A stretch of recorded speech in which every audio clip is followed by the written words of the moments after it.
श्री गुरुचरित्रातील 4थ्या अध्यायात श्री दत्तात्रयांची जन्मकथा सांगितल्यानंतर नामधारक सिद्धयोग्यांना श्री दत्तात्रयांचे कोणकोणते अवतार झाले याबद्दल विचारणा करतो. त्यावर सिद्धयोगी नामधारकाला श्री दत्तात्रयांचे पहिले अवतार श्रीपाद श्रीवल्लभ यांची जन्मकथा सांगण्यास सुरुवात करतात, जी गुरुचरित्रातील 5व्या अध्यायात फारच मोहकरित्या वर्णन केलेली आहे. ही कथा सांगताना ते दुर्वास ऋषींनी अंबरीशांना जो शाप दिला त्याचा संदर्भ देतात. ते म्हणतात, भगवान विष्णूंनी अंबरीशांना दुर्वासांनी दिलेला शाप भोगण्यासाठी जसे 10 अवतार घेतले, तसेच लोकांचा उद्धार करण्यासाठी श्री दत्तप्रभूंनी अनेक अवतार घेतले. त्यातील पहिला अवतार म्हणजे श्रीपाद श्रीवल्लभ. पिठापूर नावाच्या गावात अपराजा नावाचा एक आपस्तंभ शाखेचा ब्राह्मण होता. त्याच्या धर्मपत्नीचे नाव सुमती. ते दोघे नेहमी श्री विष्णूची मनोभावे आराधना उपासना करत. एके दिवशी त्यांच्या घरी श्राद्ध होते, त्यामुळे त्यांनी ब्राह्मणांना भोजनासाठी घरी बोलावले होते. ब्राह्मण अद्याप यावयाचे होते. त्याच वेळी मध्यान्काळी श्री दत्तगुरु अतिथीवेशात त्यांच्या घरी भिक्षेला आले. दारासमोर अतिथी आलेला पाहून सुमती त्यांना श्राद्धासाठीचा स्वयंपाक भिक्षा म्हणून वाढते व त्यांची फारच भक्तिभावाने सेवा करते.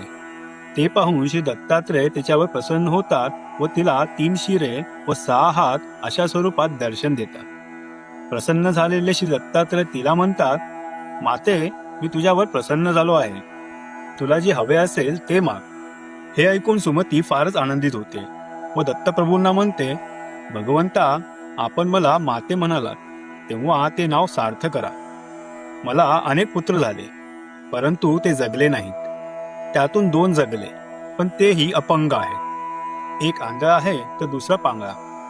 त्यामुळे मला तुमच्यासारखा विश्ववंद्य देवस्वरूप पुत्र व्हावा अशी इच्छा आहे. त्यावर श्रीगुरु तिला म्हणतात, माते, तुला मोठा तपस्वी पुत्र होईल. कलियुगात त्याची फार मोठी कीर्ती होईल. तो तुझ्या वंशाचा उद्धार करेल. परंतु एक लक्षात ठेव, तो जे सांगेल तसेच तुम्हाला करावे लागेल, नाहीतर तो तुमच्याजवळ राहणार नाही. असा आशीर्वाद देऊन श्री दत्तगुरु अदृश्य झाले.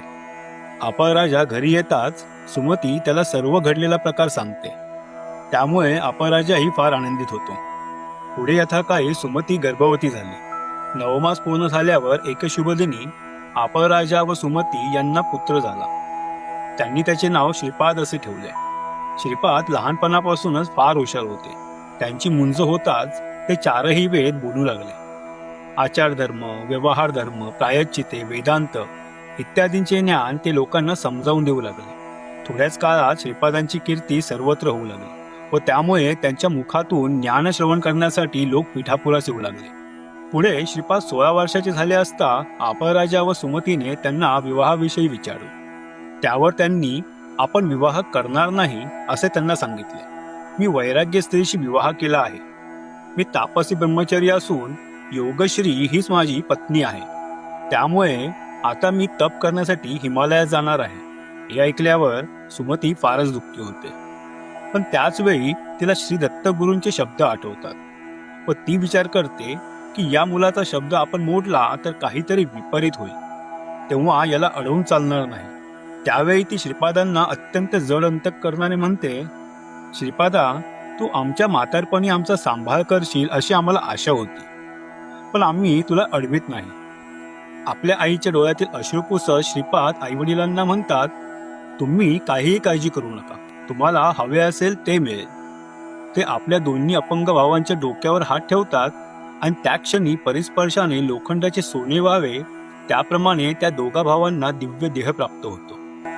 आंधळ्याला दृष्टी तर पांगळ्याला पाय येतात. ते सर्वांना दीर्घायुष्य व्हाल व चिरकाल सुखाने नांदाल असा आशीर्वाद देऊन आईवडिलांची व आपल्या भावंडांची परवानगी घेऊन उत्तर दिशेला चालत अदृश्य होतात. या कथेच्या शेवटी सिद्धयोगी नामधारकाला सांगतात, पिठापुरातून अदृश्य झाल्यानंतर श्रीपाद श्रीवल्लभ काशी क्षेत्रात काही काळ राहतात व पुढे गोकर्ण क्षेत्री जातात. अशा रीतीने गुरुचरित्रातील 5वा अध्याय येथे समाप्त होतो.